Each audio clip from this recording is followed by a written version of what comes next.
तो चलिए स्टार्ट करते हैं। कल हमारा एक टॉपिक खत्म हो गया था, संधि, है ना। पिछले हमने लेक्चर में खत्म किया था आपके पीटी एग्जाम से जो आपकी संधि थी उसे खत्म कर दिया है ना, जो कि टेस्ट था। और आज हमारा टेस्ट होगा वाक्यांशों के लिए एक शब्द।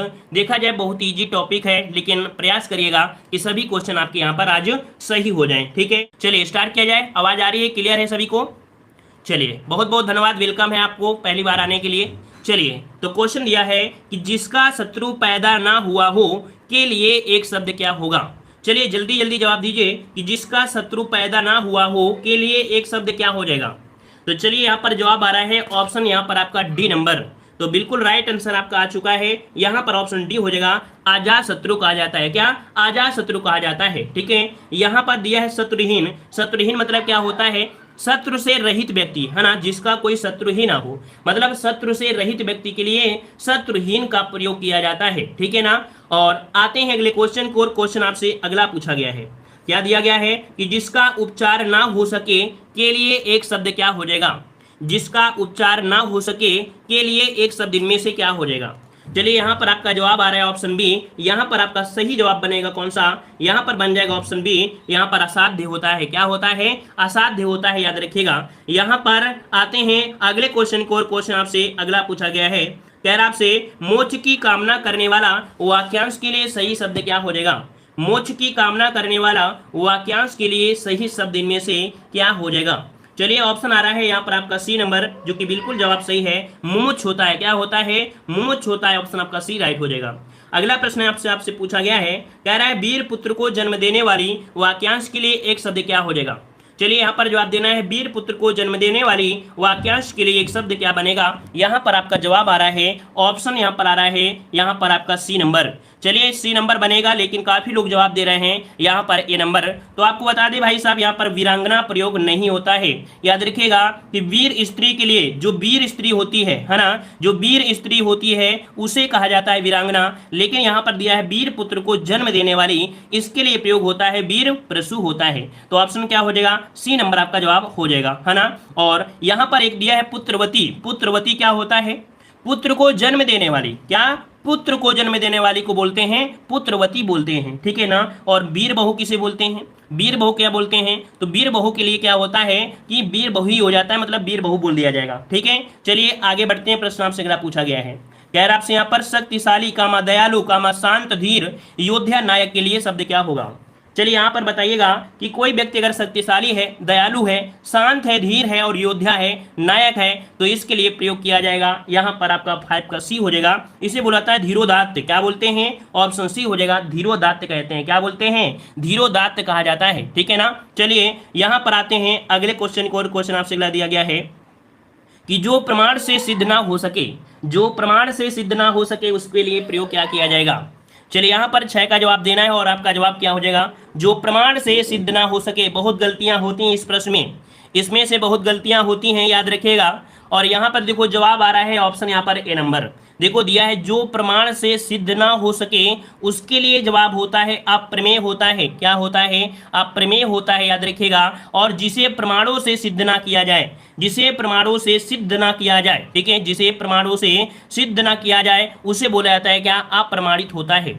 देखो दोनों में अंतर क्या है? जो प्रमाण से सिद्ध ना हो, है ना, दोनों में अंतर समझिएगा, बहुत ही बारीक आंसर है। जो प्रमाण से सिद्ध ना हो सके उसको बोलते हैं अप्रमेय, और जो प्रमाणों से सिद्ध ना किया जाए उसे अप्रमाणित बोला जाता है। और जो मापा ना जा सके, जो मापा ना जा सके उसे क्या बोलते हैं? उसे अपरिमेय बोलते हैं। जो मापा ना जा सके उसे अपरिमेय बोलते हैं, याद रखें, या अपरिमित भी बोल दिया जाता है। ठीक है ना। चलिए आगे बढ़ते हैं। प्रश्न आपसे अगला पूछा गया है, कह रहा आपसे यहाँ पर, चलिए कह रहा है क्वेश्चन दिया गया है, वह नायिका जो अपने पति के परदेश में होने के कारण दुखी हो वह आपकी कौन सी है। तो कोई भी नारी होगी और उसका पति पास में नहीं होगा तो दुख तो होगा ही, और यहाँ पर परदेश में है, और ऐसी नारी को हम लोग क्या बोलेंगे। तो आपका जवाब आ रहा है ऑप्शन बी, इसे वियोगिनी बोलते हैं। क्या बोलते हैं? वियोगिनी बोलते हैं। ऑप्शन आपका बी जवाब हो जाएगा, वियोगिनी हो जाता है। कुछ लोग जवाब दे रहे हैं ए नंबर, याद रखिए ए नंबर इसका जवाब नहीं होगा, इसका ऑप्शन बी बनेगा। देखो प्रेषित पद का, प्रेषित मतलब होता है भेजा गया, मतलब जिसका पति विदेश चला गया हो उसे बोलते हैं प्रेषित पतिका बोलते हैं। याद रहेगा ना, याद रहेगा ना। चलिए भाई आगे बढ़ते हैं। प्रश्न आपसे अगला पूछा गया है, कह रहा आपसे यहाँ पर वन में लगने वाली आग को क्या कहते हैं, वन में लगने वाली आग को क्या कहते हैं। चलिए यहाँ पर जवाब देना है, वन में लगने वाली आग को क्या कहते हैं।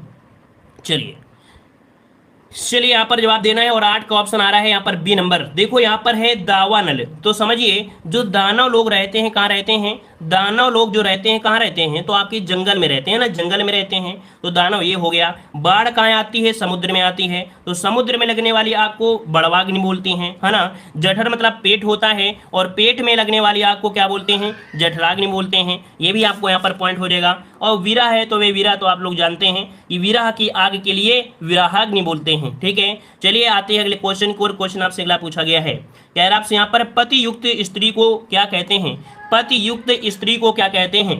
तो देखिए यहाँ पर पति युक्त स्त्री है, उसे हम लोग बोलेंगे क्या, यहाँ पर आपका हो जाएगा सधवा बोलते हैं। क्या बोलते हैं, सधवा बोलते हैं। यहाँ पर ऑप्शन क्या बनेगा, 9 का ऑप्शन सी हो जाएगा। देखो क्या अंतर, थोड़ा सा अंतर होता है।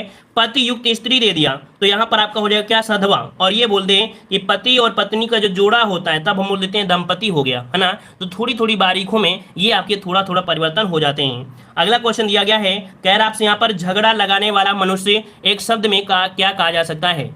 और आप सभी को पता है झगड़ा कौन सा लगाते थे, तो आपने देखा होगा, है ना, आपने कृष्ण भगवान ये कुछ भी देखा होगा। तो यहाँ पर आपकी जो नारद मुनि है ना, नारद मुनि जो आपके थे, इसका ऑप्शन बनेगा डी। जो नारद मुनि थे ये बहुत ही झगड़ा लगाते थे, सुर और असुर में झगड़ा लगाने का कार्य यही करते थे, चुगलखोर थे, है ना। कुल मिला के देखा जाए ये चुगलखोर थे, है ना। तो ऑप्शन यहाँ पर आपका डी हो जाएगा। चलिए आते हैं अगले क्वेश्चन को। क्वेश्चन आपसे अगला पूछा गया है, कह रहे हैं महल के भीतरी भाग को क्या कहते हैं, महल के भीतरी भाग को क्या कहते हैं। तो महल के भीतरी भाग को कहते हैं अंतःपुर। क्या बोलते हैं, अंतःपुर बोलते हैं। ऑप्शन सी हो जाएगा। अच्छा एक शब्द आपने सुना होगा विभीषण, अभी अभी आपका शब्द आया भी था। विभीषण मतलब क्या होता है, विभीषण मतलब क्या होता है, तो विभीषण बोलते हैं किसे, विभीषण किसे कहते हैं, जो रहस्य या भेद बताने वाला हो, जो रहस्य या भेद बताने वाला हो उसे क्या बोलते हैं, विभीषण कहते हैं, है ना। और जो चाल चलन चलने वाला होता है, जो चाल चलन चलने वाला होता है उसे शकुनी कहा जाता है, ठीक है, उसे शकुनी कहा जाता है। जो चाल चलन चलने वाला होता है उसे शकुनी कहते हैं। ये तीनों पॉइंट आपको याद रखना है। चलिए आगे बढ़ते हैं। प्रश्न आपसे अगला पूछा है, जिसका जन्म छोटी जाति में अर्थात निचले वर्ण में हुआ हो उसके लिए शब्द क्या प्रयोग किया जाएगा। यहाँ पर ऐसे शब्द के लिए जो प्रयोग किया जाएगा वो प्रयोग किया जाएगा क्या, अंतज्य। ऑप्शन क्या बनेगा, सी नंबर अंतज्य हो जाएगा, सी नंबर अंतज्य हो जाएगा, ठीक है ना। और अगर पूछे कि अंडज मतलब क्या होता है, जो अंडे से जन्म लेता है, जो अंडे से जन्म लेता है उसे अंडज कहते हैं, ठीक है, उसे अंडज कहते हैं। और शूद्र तो आपको पता है कि आपके 4 वर्णों में ब्राह्मण, क्षत्रिय, शैव, वैश्य और आपका शूद्र, उनमें से शूद्र एक क्या होता है, आपका वर्ण होता है जिसे छूना मना हो, है ना, जिसे छूना मना हो, यहाँ पर आपका हो जाएगा। और अछूत किसे कहते हैं, जो छूने योग्य ना हो। दोनों में देखो अंतर क्या है, दोनों में अंतर क्या है, शूद्र कहा जाता है जिसे छूना मना हो, जिसे छूना मना हो उसे शूद्र कहते हैं, और जो छूने योग्य ना हो उसे अछूत कहते हैं। दोनों में देखो क्या अंतर मिल गया, थोड़े से बारीक में आंसर बदल जाता है। अगला क्वेश्चन दिया गया है, कह रहा है इंद्रियों को जीत लिया हो जिसने, इंद्रियों को जीत लिया हो जिसने उसे क्या कहते हैं। पसंद आ रहा हो तो शर्म मत करिएगा, वीडियो को लाइक जरूर करिएगा, ठीक है। पसंद आ रहा है तो वीडियो को लाइक जरूर करते रहिए। यहाँ पर बताइए 13 का जवाब सही क्या हो जाएगा। तो यहाँ पर काफी लोग यहाँ पर जवाब दे रहे हैं बी नंबर, जितेंद्री कहते हैं। क्या बोलते हैं, जितेंद्री बोलते हैं। और किस प्रकार से, ऑप्शन आपका बी प्रकार से लिखा जाएगा। आते हैं अगले क्वेश्चन को। और क्वेश्चन दिया गया है कि जिसका इलाज ना हो सके उसके लिए क्या शब्द प्रयोग किया जा सकता है। जिसका इलाज ना हो सके उसे क्या कहते हैं। तो अभी आपने पढ़ा था असाध्य, क्या बोलते हैं, असाध्य बोलते हैं। ऑप्शन क्या बनेगा, ए नंबर आपका हो जाएगा, असाध्य कहते हैं, ठीक है ना। और याद रखिए यहाँ पर दिया है साधनहीन। साधनहीन किसे कहते हैं, जिसके पास साधन ना हो, जिसके पास साधन ना हो उसे साधनहीन कहा जाता है, ठीक है। और यहाँ पर साधन तो आपका हो ही गया है। तो आगे बढ़ते हैं। प्रश्न आपसे अगला पूछा गया है, यहाँ पर दिया गया है कि जिसे जीता ना जा सके उसके लिए शब्द क्या प्रयोग किया जाएगा। ये सब कुछ आपको प्रैक्टिस सेट में मॉडल पेपर में देखने को मिला होगा। जिसे जीता ना जा सके उसके लिए क्या प्रयोग किया जाएगा। तो यहाँ पर आपका अजय हो जाएगा। क्या, उसे हम लोग अजय कहते हैं। ऑप्शन इसका आपका ए हो जाएगा, अजय कहा जाता है, ठीक है। और अगर पूछे अज्ञेय किसे कहते हैं, अगर पूछे आपसे कि अज्ञेय किसे कहते हैं, तो जिसे जाना ना जा सके। क्या, जिसे जाना ना जा सके उसे बोलते हैं अज्ञेय कहते हैं। और याद रखिएगा कि यहाँ पर जो दिया गया है क्या, दुर्जेय, दुर्जेय किसे कहते हैं, दुर्जेय कहा जाता है जीता जा सके, है ना, क्या, जो कठिनाई से जीता जा सके, जो कठिनाई से जीता जा सके, जो कठिनाई से जीता जा सके उसे दुर्जेय कहते हैं, ठीक है ना। और यहाँ पर दिया है अपराजय, अपराजय मतलब होता है जिसे पराजित ना किया जा सके, जिसे पराजित ना किया जा सके उसे अपराजय बोलते हैं। तो ये चारों ही पॉइंट आपके अलग अलग स्थितियों में पूछे भी गए हैं। चलिए आगे बढ़ते हैं। प्रश्न आपसे अगला पूछा है, जो क्षीण ना हो सके उसके लिए उपयुक्त शब्द आपका कौन सा है। चलिए यहाँ पर बताइएगा, जो क्षीण ना हो सके उसके लिए कौन सा शब्द आपका प्रयोग किया जाएगा।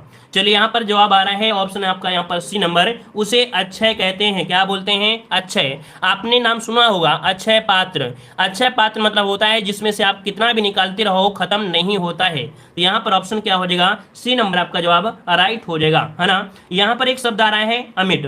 तो आप कहते सकते हैं कि सर अमिट मतलब क्या होता है, तो अमिट उसे बोलते हैं जो मिट ना सके, जो मिट ना सके, जो मिट ना सके, मिट ना सके उसे अमिट कहा जाता है, अमिट कहा जाता है। यहाँ पर दिया है अनंत, और अनंत कहा जाता है जिसका अंत ना हो, जिसका अंत ना हो उसे अनंत कहा जाता है। चलिए आगे बढ़ते हैं। प्रश्न आपसे अगला पूछा गया है, कह रहा है जो सब कुछ जानता है उसके लिए शब्द क्या होगा।